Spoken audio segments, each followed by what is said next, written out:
is on a church road. Verse 17, 70 years that the Lord will visit Tyre, and she shall turn to her hire, and shall commit what?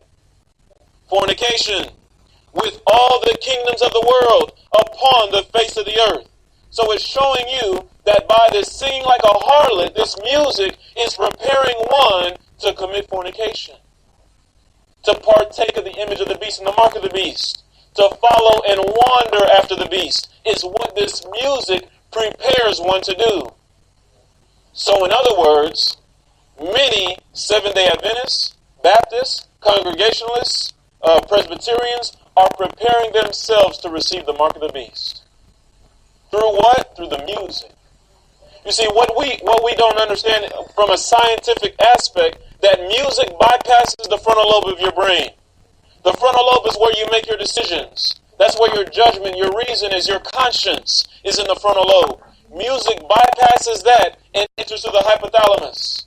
And so if that music is impure, Satan has access to your brain and is able to control you through the music.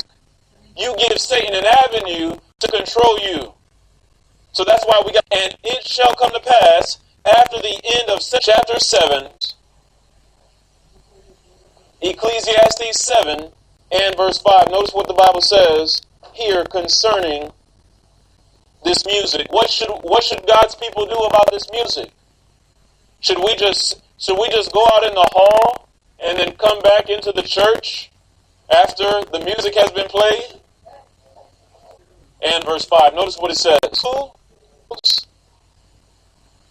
Are you listening to those who are singing like harlots? Or are we hearing the rebuke of the wise? Was John the Baptist ushering rebukes? Was he ushering rebuke? Was he preparing the way for the first advent of Jesus? But was he in the synagogue as he was doing this?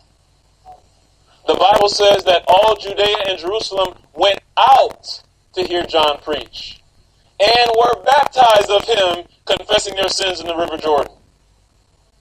So type meets antitype. In other words, those who are going forward in the spirit and power of Elijah, as John the Baptist did in this day, are not to be in the present day synagogues. They're not to be where the scribes and Pharisees are. They're going to be in the wilderness, bearing a straight testimony, a rebuke coming from wise.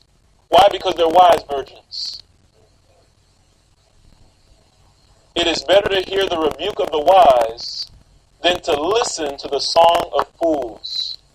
We just read Ecclesiastes 7 and verse 5. So in other words,